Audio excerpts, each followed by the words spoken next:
Not so long ago I made a video you probably didn't see, but don't stress about it. Basically it highlights the idea that Warner Brothers should make a sequel to the Burton Batman films set 30 years after. It's a great video probably. Who am I to say I hate everything I make and I never revisit anything? But what if I told you that Warner Brothers already planned a sequel to Batman Returns that's not Batman Forever? Shocking, yes. I mean, it's not that shocking, but understandable, yes. And it was titled, at the very least tentatively, Batman Continues. When Burton was still on board, and he's gone on record as saying, of Schumacher's threequel, I always hated those titles like Batman Forever. That sounds like a tattoo that somebody would get when they're on drugs or something some kid would write in the yearbook to somebody else. I have problems with some of those titles. Okay, first of all, who would write Batman Forever to somebody in a yearbook? And secondly, arguably, Batman Forever is a better title than Batman Continues. And by arguably, I mean inarguably. Why not just call it Batman Again? Or Batman Carries On Being Batman? Or Batman...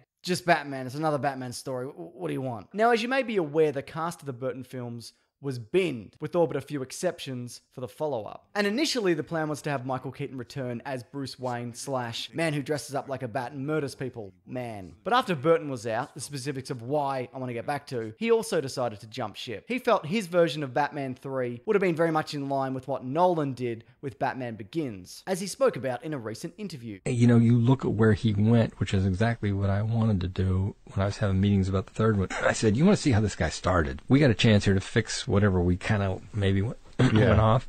This could be brilliant. Didn't want to do it, so I didn't want to do it. So, no, Tim didn't? No, Tim was out. This was a new director. And I could see that was going south. Keaton believes, and I'm fairly confident so does everyone else, that the resulting film he wasn't a part of was a dodged bullet, though he does have one minor regret in not doing it. Do you have any regrets about not doing the third Batman? There was only one time where I occasionally will, buy a piece of real estate and maybe sell it or something like that. Yeah. And there was this opportunity that came up, and I went, oh man, I'd like to do that. And I didn't have the bread. And I thought that I thought about this. That's about the only time where I went, that would have been nice. I wouldn't even thought about that, you know. But no, I never. That was definitely time to get on out of there. Can I persuade you to take a sandwich with you, sir? I'll get drive-through. Considering the $10 million payday he received for Batman Returns, that Batman Forever check would have been enough money for him to really have himself cloned multiple times like the movie Multiplicity. But yeah, for real. If you ever seen that movie, it bombed hard. But there's a certain charm to it. The role of Harvey Dent ended up being recast in the shape of the worst thing Tommy Lee Jones ever did personally or professionally. Everything about this character is off, but not in a Jack Nicholson Joker way, but in the way that his scar is like a straight line directly down the middle of his face. Now I say recast, because if you remember back to Batman 89, the role of Harvey Dent was filled by that of William December Williams, real name. The idea is that he'd cameo as Harvey Dent, setting the scene for his eventual scarring and appearance in the follow-up. Because originally, the idea was to have the role of Max Schreck be that of Harvey Dent. That moment in Batman Returns when Catwoman kisses him with a taser, that was going to be the point in time which scarred Harvey's face. Now, I don't know how that would have worked. Logistically, how does this scar one side of you? I don't know, maybe it only scarred the bottom half. But it is from here that he would have showed up fully formed in Batman Continues. It's Batman again, he's back. The role of the Riddler was also in the script, in one form or another, and the role was again waved under the nose of Robin Williams before being snatched away from him and handed to Jim Carrey. Some have said it was only Burton who wanted him and not the studio, which was why when Burton left, he was given the old heave-ho. Director of Batman Forever, Joel Schumacher, though, recalls it differently. So, who's to say what really happened? Yes, I called Robin and said, play the Riddler. And he said, I'd love to. And then a year went by, and he was still saying, I'd love to, Joel, but he couldn't say yes. Now, I said the role was again waved under his nose. I don't know if you remember me saying that from before, but I did. Because his star power and interest in playing the Joker in Batman 89 was used to get Nicholson on board. The studio never had any intention of hiring him, but wanted to make it look alike to Nicholson that they were happy to go with Williams. Williams was even open about wanting a role in the Nolan films, but ultimately, again, that didn't happen, despite him showing up in one of Nolan's previous films, Old Dogs, with John Travolta. Or maybe it was Insomnia, with Alfredo Pacino. It was certainly one of those. Now, Robin makes his first appearance in Batman Forever, but an early idea was that he'd actually be showing up in Batman Returns, and then he'd carry over in to Batman Continues. And instead of being played by Chris O'Donnell, he was going to be played by that of Marlon Wayans, who talks about it here, except he says the names of all the movies he's talking about wrong. I auditioned for Tim Burton, I got the role, but then in Batman, it was the second Batman, it was like Batman Forever. There was the Catwoman, there was Penguin, there was all these different characters they was introducing. And so they felt like it wasn't enough time to put Robin in the movie. So they wanted to do Batman and Robin as the next movie. And I got paid $100,000, and like a normal black teenager, I spent that in a week. And then they wound up doing a part 3, and they recasted it because the new director came on. It was Joel Schumacher, and he wanted Chris O'Donnell and not Marlon Wayans. According to some, though, Burton was never really keen on the idea of including a Robin. At the end of it all, we just realized we had too many characters. People even complain, even without Robin, they complain that there maybe is too many characters. You know, there was always that, well, if we don't do it in this one, they'll do it in the next one kind of deal. To round out the list of actors who never appeared in the film, Rene Russo was set to play Dr. Chase Meridian, a part that eventually went to Nicole Kidman. She was let go because in 1995, she was deemed too old for the part, despite being 3 years younger than Keaton. But to be fair, she was, and still is, 1 year older than Kilmer. And we can't have that, can we? Catwoman was also very much supposed to be back in the follow-up film. The studio spent a stupid amount of money and went well out of their way to ensure audiences knew she survived, only for next time around go, nah, let's do something different and probably worse. There was one shot at the end that I think cost like $250,000, and we had to do it on a weekend with the Catwoman, keeping her alive. I think it was something like that at the end. It was a studio note. I remember saying, I don't think it can be done in the meeting.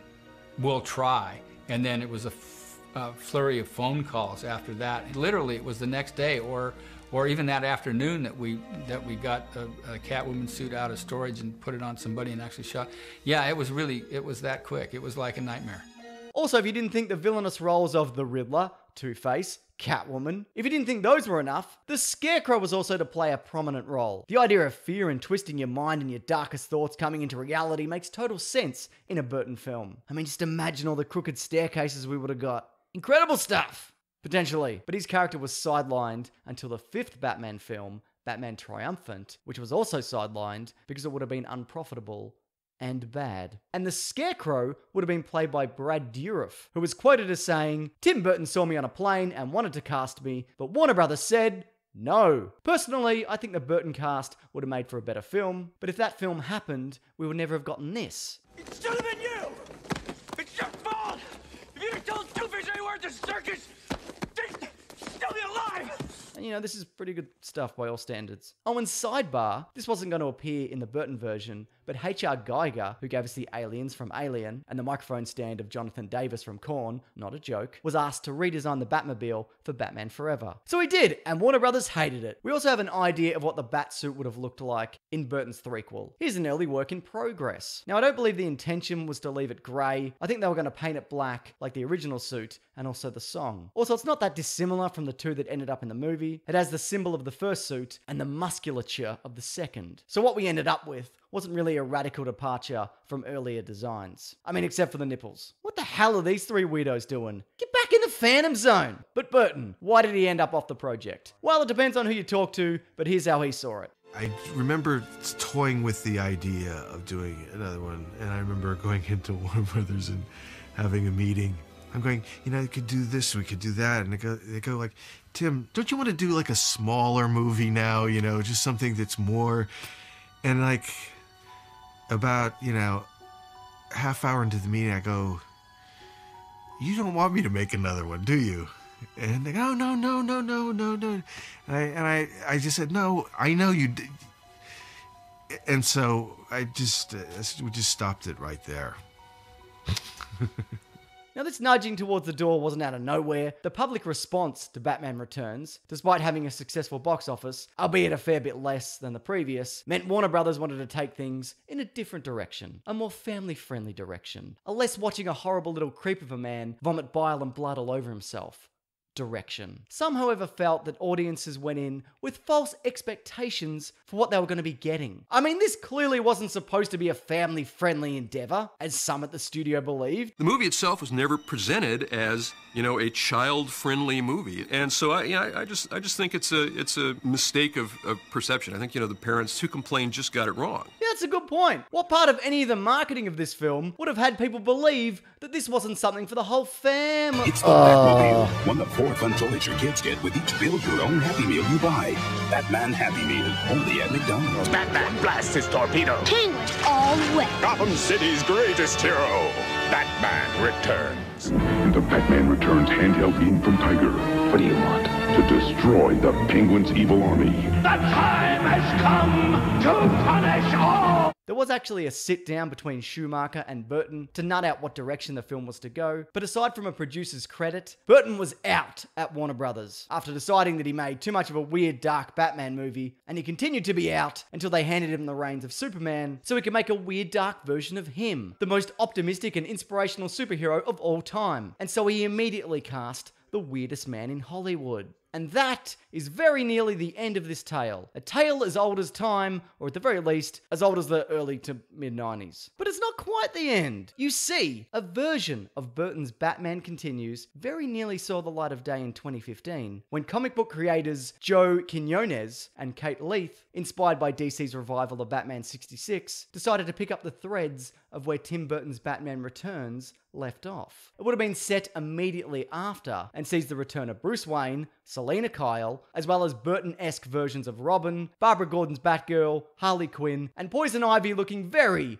Gina Davis-y. Plus it would have focused on the turn of William December Williams from Harvey Dent into Two-Face. Now I have good news for you. That is, if you hate this, which you shouldn't, what's wrong with you? DC Comics turned it down, and there's been no word on this project or anything similar as of since this happened, or didn't happen because it didn't. Would anyone though like to see this revived? And if so, what elements in particular? And are you disappointed with the version of Batman 3 that we got? What do you want to see instead? You can leave a comment below if you want. And also, if you are a subscriber, remember there's videos here every Sunday, Tuesday, and Thursday. You can follow me on Twitter and Instagram and Facebook at Mr. Sunday Movies. Also, I'm thinking about making more videos on these kind of weird pockets of pop culture. So if you like this, I am absolutely open to topic suggestions and not just cancelled projects. Anything interesting. I've already got something in mind next. Should be a good one, potentially. Also, I have a podcast called The Weekly Planet where we talk movies and comics and TV shows, and that's out every Monday morning, and it's linked below. Some say it's a fun little way to kick off the week, but regardless, thanks for watching this. I appreciate it. Take care.